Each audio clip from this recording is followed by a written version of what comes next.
Hello বন্ধুরা, আসসালামু আলাইকুম। সবাই কেমন আছেন? আশা করি সবাই ভালো আছেন। তো আজকের ভিডিওটা ক্রিপ্টো রিলেটেড কোনো ভিডিও না। আজকের ভিডিওটা হচ্ছে ফেসবুক ও ইনস্টাগ্রামের ভিডিও। তো আজকের ভিডিওতে দেখাবো যে কিভাবে ফেসবুকে ৳৩৮ ব্লু ভেরিফাই ও ইনস্টাগ্রামে ৳৩৮ ব্লু ভেরিফাই নিবেন। তো ব্লু ভেরিফাই নেওয়ার জন্য সর্বপ্রথম আপনাকে একটা ভিসা কার্ড প্রয়োজন হবে। যাদের ভিসা কার্ড নাই তারা চাইলে ভিসা কার্ড একদম ফ্রিতে নিতে পারবেন। এই ভিডিও ডেসক্রিপশনে আমি ভিসা কার্ডের ভিডিও লিংক দিয়ে দেবো। সেখান থেকে আপনারা ভিডিও দেখে সম্পূর্ণ ফ্রিতে ভিসা কার্ডটি নিয়ে নিতে পারবেন। এছাড়া আমাদের টেলিগ্রাম পোস্টের নিচে আমরা ভিডিও লিংক দিয়ে দেবো। আপনারা যারা আমাদের টেলিগ্রামে জয়েন হন নাই এখনো পর্যন্ত, তারা এই ভিডিও ডিসক্রিপশন থেকে আমাদের টেলিগ্রাম চ্যানেলে জয়েন হয়ে নেবেন। এখানে কিন্তু নিত্য নতুন বাইন্যান্স সহ অন্যান্য এক্সচেঞ্জের অফার শেয়ার করা হয়। তো ভিডিওটা স্কিপ না করে সম্পূর্ণ ভিডিওটা দেখতে থাকুন। দেখাবো যে ইনস্টাগ্রামে কিভাবে নিবেন। তো ইনস্টাগ্রামে নেওয়ার জন্য আপনি ইনস্টাগ্রামে চলে যাবেন। ইনস্টাগ্রামে আসার পরে আপনি এখানে প্রোফাইলে ক্লিক করবেন। আচ্ছা, প্রোফাইলে আসার পরে এখানে কিন্তু আমার একটু ভিডিওটা মিস্টেক হয়েছিল। এজন্য ভেরিফাই করার পরে আমি প্রসেস দেখানোর জন্য আবারও স্ক্রিন রেকর্ড করছি। এখানে ভেরিফাই করার পরে আরকি এটা করা হচ্ছে। যেহেতু আমার একটু মিস্টেক ছিল। তো এখানে প্রোফাইলে আসার পরে আপনি 3 ডটে এখানে ক্লিক করবেন। 3 ডটে ক্লিক করার পরে এখানে দেখেন অ্যাকাউন্ট সেন্টার নামে একটা অপশন আছে। অ্যাকাউন্ট সেন্টারে ক্লিক করবেন। এরপরে নিচে দেখেন এখানে মেটা ভেরিফাইড লেখা আছে। এই মেটা ভেরিফাইড এ ক্লিক করবেন। মেটা ভেরিফাইতে ক্লিক করার পরে এখানে আপনার শো করবে যে ৳৩৮ এখানে কিন্তু শো করবে। এখানে ৳৩৮ য় শো করবে। তারপরে এখানে আপনি কন্টিনিউ তে ক্লিক করবেন। তো কন্টিনিউ তে ক্লিক করার পরে এখানে কার্ড এড করতে বলবে। তো আপনি কার্ড এড করে নিতে হবে।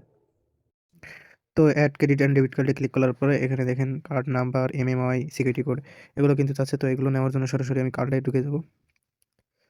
তো কার্ডে আসার পরে এখানে দেখেন আ আমার কিন্তু কার্ডের নাম্বার, এক্সপায়ার ডেট, সিভিভি সবকিছু শো করছে। তো সব কার্ডের সিস্টেমই একই রকম।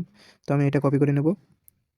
কপি করা হয়ে গেলে আমি ইনস্টাগ্রামে যাবো। এখানে দেখেন এটা পেস্ট করে দেবো। দেওয়ার পরে এখানে যে সিভিভি, এক্সপায়ার ডেট রয়েছে, তো এগুলো সব এখানে বসায় দিব। সিভিভি এমএম এর জায়গায় এমএম, সিকিউরিটি কোডের জায়গায় মানে সিকিউরিটি কোড অর্থাৎ সিভিভি। আর এখানে হচ্ছে এক্সপায়ার ডেট যেটা সেটা হচ্ছে এমএমআই। তো দেওয়ার পরে এখানে হচ্ছে সেভ কার্ডে ক্লিক করার সেভ কার্ডে ক্লিক করব। সেভ কার্ডে ক্লিক করলে এরকম অপশন শো করবে। তো কার্ড এড করার পরে এখানে কিন্তু এখন আমার কার্ডে ডলার লোড করতে হবে, মানে ডিপোজিট করতে হবে। তো কিভাবে ডিপোজিট করবেন দেখতে থাকেন। তো ডিপোজিট করার জন্য কার্ড ওপেন করে এখানে ডিপোজিটে ক্লিক করব। এরপরে এখানে ক্রিপ্টোতে ক্লিক করব। তারপর আই আন্ডারস্ট্যান্ড এ ক্লিক করব। এরপর এখানে দেখেন একটা কপি অপশন রয়েছে, অ্যাড্রেস। এই কপিটাই করে আপনার যদি বাইন্যান্স থাকে, বাইন্যান্স থেকে তো $10 এর নিচে উইথড্র হয় না। তো আমি বিটগেট ওয়ালেট ইউজ করব। আমার বিটগেট ওয়ালেটে আপনার ডলার আছে। তো আমি বিটগেট ওয়ালেট দিয়ে ওইখানে ডিপোজিট করব। তো বিটগেট ওয়ালেটে আসার পরে এখানে ওয়ালেটে ক্লিক করব। ওয়ালেটে ক্লিক করার পরে এখানে দেখেন সেন্ড নামে একটা অপশন আছে, সেন্ড এ ক্লিক করব। সেন্ড এ ক্লিক করার পরে এখানে দেখেন $4 $99 শো করতেছে, আমার ইউএসডিটি আছে। তো আমি এখানে ক্লিক করব। এরপরে এখানে অ্যাড্রেসটা পেস্ট করে দেব। নেক্সট এ ক্লিক করব। করার পরে এখানে কন্টিনিউ অপশনে ক্লিক করব নিচেরটা। তারপরে $1 ডিপোজিট করব, যেহেতু $1 এর নিচে ডিপোজিট হয় না। তো $1 এখানে দিয়ে আমি নেক্সট এ ক্লিক করব। এরপরে কনফার্ম এ ক্লিক করব। করার পরে আমি প্যাটার্নটা দিয়ে দিব আমার ফোনের। দেওয়ার পরে এখানে দেখেন উপরে সেন্ডিং লেখা আসছে। তো আমার ডলারটা দেখেন সেন্ড হয়ে গেছে। তো দেখি কার্ডে আসছে কিনা। আচ্ছা দেখেন আমার কিন্তু ২-১ মিনিটের ভিতরে কিন্তু আমার ডলারটা চলে আসছে। তো আমি সরাসরি এখন ফেসবুকে চলে যাব।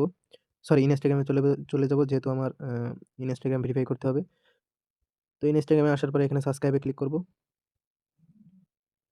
সাবস্ক্রাইব এ ক্লিক করার পরে এখানে আ ফিঙ্গারপ্রিন্টটা দিয়ে দিব। দেখেন আমার কিন্তু আ পেমেন্টটা নিয়ে নিছে। এখন আমি যদি নো থ্যাংকস এ ক্লিক করি, নো থ্যাংকস এ ক্লিক করলাম। তো আমার এখানে দেখেন কনফার্ম ইওর প্রোফাইল নেম চাচ্ছে, আমি কনফার্ম করে দিলাম। এখানে কিন্তু আপলোড পিকচার, তো আমার ছবিটা চাচ্ছে, আমি আপলোড পিকচারে ক্লিক করব। ছবি আপলোড করার পরে এখানে আপলোড প্রোফাইল পিকচারে ক্লিক করব। এরপরে এটা সাবমিট করে দিব। সাবমিট করার পরে এখানে দেখেন আইডেন্টিফাই ডকুমেন্ট চাচ্ছে, তো আমি এখানে ন্যাশনাল আইডি ক্লিক করে দেব। দেওয়ার পরে নেক্সট এ ক্লিক করব। এরপরে টেক ফটোতে ক্লিক করব। আমার ন্যাশনাল আইডি কার্ডের ছবি দিতে হবে এখন। তো আইডি কার্ডের ছবি দেওয়ার পরে আইডি কার্ডের এপাশ ওপাশ ২ সাইডের কিন্তু ছবি দিতে হবে। তারপর দেখেন এরকম লেখা আছে ৪৮ ঘন্টা প্রসেসিং দেখাচ্ছে। তো এটাতে ফিনিশিং ক্লিক করব। ক্লিক করার পরে এখানে কিন্তু ৪৮ ঘন্টা সময় নিবে না। কিছু সময় পরে আপনার এখানে নোটিফিকেশনের মাধ্যমে দিয়ে দিবে। তো দেখা যাক কত সময় লাগে। তো ২-১ মিনিটের ভিতরে কিন্তু আমার ব্লু ভেরিফাইটা কনফার্ম হয়ে গেছে। দেখেন এখানে কিন্তু আমার নামের পাশে এখন ব্লু ভেরিফাই চিহ্ন শো করতিছে। তো এটা ২-১ মিনিটের ভিতরে হয়ে যাবে। তো এখন দেখাবো যে কিভাবে এখন ফেসবুকে আপনি 38 টাকায় ব্লু ভেরিফাই নিবেন। আমার যেহেতু মেইন অ্যাকাউন্টে ব্লু ভেরিফাই নেওয়া হয়ে গেছে, আমি অন্য একটা অ্যাকাউন্টে চলে আসছি। তো অ্যাকাউন্টে আসার পরে ফেসবুক ওপেন করার পরে আপনি আপনার প্রোফাইলে ক্লিক করবেন। প্রোফাইলে ক্লিক করার পরে এখানে দেখেন 3 ডট নামে একটা আইকন রয়েছে, 3 ডটে ক্লিক করবেন। 3 ডটে ক্লিক করার পরে এখানে মেটা ভেরিফাইড লেখা রয়েছে। তো আপনারা এভাবে ঢুকতে পারেন, এছাড়া ড্যাশবোর্ড থেকেও ঢুকতে পারেন। তো মেটা ভেরিফাই ক্লিক করব। মেটা ভেরিফাই ক্লিক করার পরে এখানে দেখেন আনলক নামে একটা অপশন রয়েছে, আনলকে ক্লিক করবেন। এরপরে দেখেন এখানে কিন্তু আমার ডিসকাউন্ট দিছে 38 টাকা। এটা হচ্ছে 1 মান্থের জন্য। আমি 38 টাকা দিয়ে নিতে পারবো। তো অনেকের কিন্তু 572 টাকা লেখা আসবে, তারা চাইলে নিতে পারবে না 38 টাকায়। তো যাদের শুধুমাত্র 38 টাকায় লেখা আসছে, শুধুমাত্র তারাই নিতে পারবে। এছাড়াও এখানে অনেকের কিন্তু ফ্রিতে আসবে, অনেকের ফ্রিতেও নিতে পারবে। আপনার ভিসা কার্ডটি করা হয়ে গেলে আপনি ভিডিও দেখে ভিসা কার্ডটি করে নেবেন। এখানে হচ্ছে কন্টিনিউতে ক্লিক করবেন। কন্টিনিউতে ক্লিক করার পরে এখানে দেখেন আ আমার যেহেতু কার্ড এড করা রয়েছে, কার্ডটা সেভ হওয়ার পরে এখানে যদি আমি এখন সাবস্ক্রাইবে ক্লিক করি, এখানে সাবস্ক্রাইবে এখানে আমার পাস দিতে বলতেছে। তো পাস দেওয়ার সাথে, সাথে কিন্তু আমার কার্ড থেকে ডলার কেটে নিয়ে এখানে উম আমার ব্লু ভেরিফাইটা হয়ে যাবে, আনলক হয়ে যাবে। তো ব্লু ভেরিফিকেশন আনলক হওয়ার পরে আপনার 48 ঘন্টা রিভিউ দেখাবে, কিন্তু 48 ঘন্টা সময় লাগবে না। আপনার 2-1 মিনিটের ভিতরে এখানে নোটিফিকেশন অপশনে একটা নোটিফিকেশন আসবে। ঠিক এরকম একটা নোটিফিকেশন মেটা থেকে আসবে। তো আপনি নোটিফিকেশনে ক্লিক করে দেবেন। নোটিফিকেশনে ক্লিক করার পরে আপনাকে এখানে এরকম একটা অপশনে নিয়ে আসবে। আপনাকে এখানে অ্যাক্টিভ করতে বলবে। আপনার ভেরিফাই ব্যাজটা অ্যাক্টিভ করতে বলবে। তো আপনি অ্যাক্টিভ করে দিবেন। অ্যাক্টিভ করা হয়ে গেলে এখানে আপনার যে ঠিক এরকম একটা ব্লু ভেরিফাই চিহ্ন কিন্তু চলে আসবে। তো এটা ছিল ফেসবুকে কিভাবে 38 টাকায় আপনি ব্লু ভেরিফাই নিবেন। ভিডিওটি যদি ভালো লেগে থাকে লাইক, কমেন্ট, শেয়ার করে দিবেন। চ্যানেলটা সাবস্ক্রাইব করে দিবেন। পাশে থাকবেন। ধন্যবাদ সকলকে। আসসালামু আলাইকুম।